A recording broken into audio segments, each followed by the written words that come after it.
आगक आसुछि दुर्गा पूजा समस्तों निश्चित भाव माँकर अशेष कृपा बही आसो ये धरापृष्ठ को अनेक व्यक्ति अनेक प्रकार अभिव्यक्ति एठार प्रकाश करती निजर भावना को प्रकाश करिवार माध्यम को खोजती।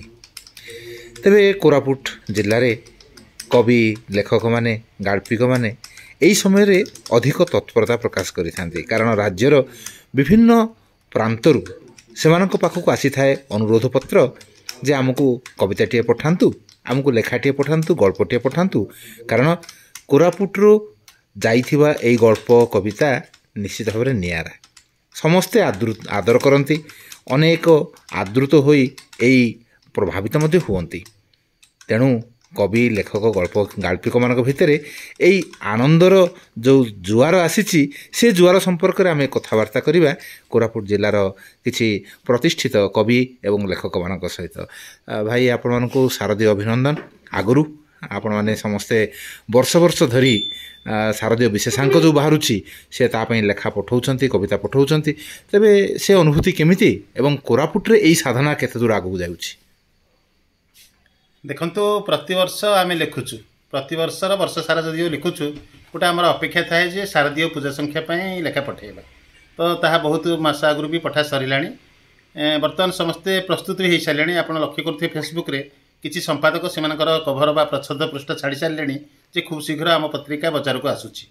तेणु से गोटे प्रस्तुति प्रकृत दरकार कारण बर्तमान शताधिक पत्र पत्रिका बाहर ओडिशारू विभिन्न साहित्य पत्र पत्रिका किंतु एत संख्यार तो लेखा लिखा संभव नुह किंतु किसी प्रतिष्ठित लेखा को आम लेखा पठाओ ता प्रकाशित हुए एवं खुशी लगे जे आम कोरापुट भली एक उपात अंचल रही जो साहित्य साधना करुचु भाषा साहित्य पे काम करुचु जितेबाला आम लेखाटी विभिन्न पत्र पत्रिका प्रकाशित हुए बा बहुल पाठक निकट पहुँचे तो आमको बहुत आनंद मिले।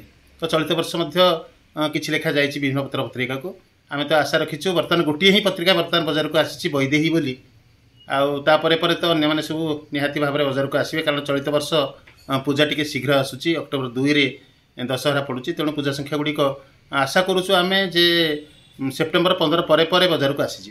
तेज आप कतोटी कविता लिखि सारे?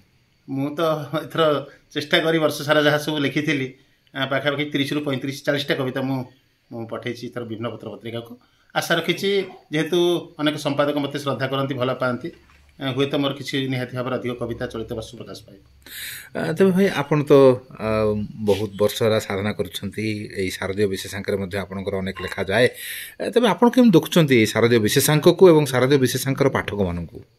नहीं शारदीय विशेषांक जो गोटे साहित्य महोत्सव ये समय ओकेजनाल मैगजीन गुड़ा बहुत प्रकाशित हुए प्राय एमती जो मैंने साधारण पाठक शारदीय पूजा पत्रिका किणती किणिक वर्ष जाक संरक्षित कर रखी से पढ़ुता यहाँ गोटे आमर परंपरा शारदीय परंपरा ये जो साहित्य प्रति आकर्षण सहित ये शारदीय पूजार गोटे एमती गोटे अलिखित संपर्क जोड़ी हो जाए।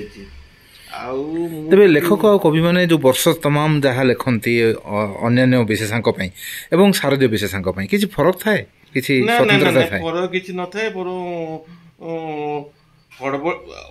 साहित्य लिखापी कौन गोटे निर्दिष्ट अकेजन कौन गोटे पर्वपर्वाणी गोटे उद्देश्य देखिए साहित्य कले से साहित्य माने बरादी साहित्य भाया तेणु लेखक जो लिखुची आ बाध्यबाध्यकतार कि मोर व्यक्तिगत मत बाध्यबाध्यकतार लिखा उचित नुह निजर सृजन क्षमता अन्य विशेषांक अपेक्षा विशेष आमर ओडिशार दुर्दशा जे पाठक संख्या बहुत कम आउ शारदीय पूजा पत्र पत्रिका लेखक माने प्राय लिखती और साधारण लोक मैंने पढ़ती सेटा गोटे लेखक मान प्ररोचित करे आकर्षण करे। पत्रिका जगार कलेबर बहुत मोटा मोटा देखा जाए पत्रिका जगार कलेबर पूरा मोटा हो जाए अन्य संख्या अपेक्षा अधिका कवि लेखक गल्प गाल्पिक हाँ जेहेतु पत्रिकार परिसर व्यापक हो गला पर लेखक को अधिक लेखक मान आकोमोडेट करें। तेबे आपण तो होउछंती भारत वर्षर जने नियारा ये अनुवादक ତେଣୁ ଓଡ଼ିଶାରେ ଆପଣଙ୍କୁ ଅନ୍ୟ ଗୋଟେ ଅଲଗା ପରିଚୟ ଆପଣଙ୍କର ରହିଛି। ଆପଣ କେମିତି ଦେଖୁଛନ୍ତି ଏଇ ଶାରଦୀୟ ବିଶେଷାଙ୍କରେ ଆପଣଙ୍କର କେମିତି ସ୍ଥିତି ରହୁଛି, କେମିତି ପ୍ରେଜେନ୍ସ କେମିତି ରହୁଛି ସେ ଭିତରେ? ତ ଶାରଦୀୟ ବିଶେଷାଙ୍କ ପାଇଁ ପ୍ରାୟ 25-30 ବର୍ଷ ହେଲା ମୁଁ ନିୟମିତ ଭାବେ ଲେଖା ଦେଇ ଆସୁଛି ଏବଂ ଅଧିକାଂଶ ଲେଖା କେବଳ ଅନୁବାଦ। ତ ଏ ବର୍ଷ ମଧ୍ୟ ପାଖାପାଖି 25ଟା ଲେଖା ମୁଁ ବିଭିନ୍ନ ପତ୍ରପତ୍ରିକାକୁ ପଠାଇଛି। କିଛି ଅନୁରୋଧ କ୍ରମେ, କିଛି ପୂର୍ବରୁ ସମ୍ପର୍କ ଥିବା କାରଣରୁ ସେ ପତ୍ରିକା ଗୁଡ଼ିକରେ ଲେଖା ମୋର ନିଶ୍ଚୟ ଆସିବ ଏ ବିଶ୍ୱାସ ଅଛି। ତେବେ ଏ ବର୍ଷ ମୁଁ ଗୋଟାଏ ବିଭାଗକୁ ମୁଁ ଟିକେ ବେଶୀ ଗୁରୁତ୍ୱ ଦେଇଛି। ଅନ୍ତତଃ ଗୋଟେ ନିର୍ଦ୍ଦିଷ୍ଟ ଅଞ୍ଚଳର ଉତ୍ତରପ୍ରଦେଶର ବୁନ୍ଦେଲଖଣ୍ଡ ଅଞ୍ଚଳ, ସେ ଅଞ୍ଚଳର କିଛି ଲୋକ କଥା ମୁଁ ଏ ବର୍ଷ ଅନୁବାଦ କରିଥିଲି। ସେଥିରୁ ପ୍ରାୟ 15-16ଟି ଖଣ୍ଡେ ଲେଖା ମୁଁ ଦେଇଛି। ଆଉ ବୁନ୍ଦେଲଖଣ୍ଡ ଅଞ୍ଚଳର କିଛି ଲେଖାକୁ ନେଇକି ଗୋଟେ ବହି ଆଗକୁ କରିବାର ଯୋଜନା ଅଛି। ତେଣୁ ତାର ଏକ ପ୍ରାକ୍ ପ୍ରସ୍ତୁତି କୁହାଯାଇପାରେ ଏଇଟାକୁ ମୋର।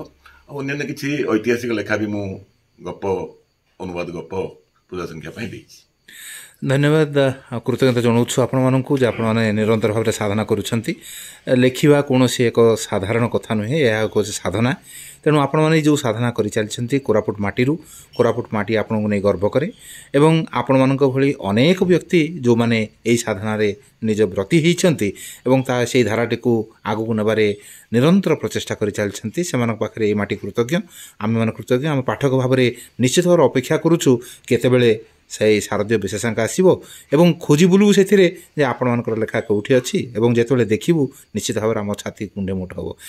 ତେବେ ଅପେକ୍ଷା କରୁଛୁ ଶାରଦୀୟ ବିଶେଷାଙ୍କ ଗୁଡ଼ିକୁ ଏବଂ ଆପଣମାନଙ୍କ ସହିତ ଆମେ ବି ବହୁତ ଅପେକ୍ଷା କରୁଛୁ କେତେବେଳେ ତାହା ଆସିବ କୋରାପୁଟର ବଜାରକୁ ଏବଂ ସେହି ବଜାରରୁ ଖଣ୍ଡି କିଣି ଆପଣଙ୍କର ଲେଖାକୁ ପଢ଼ିବୁ।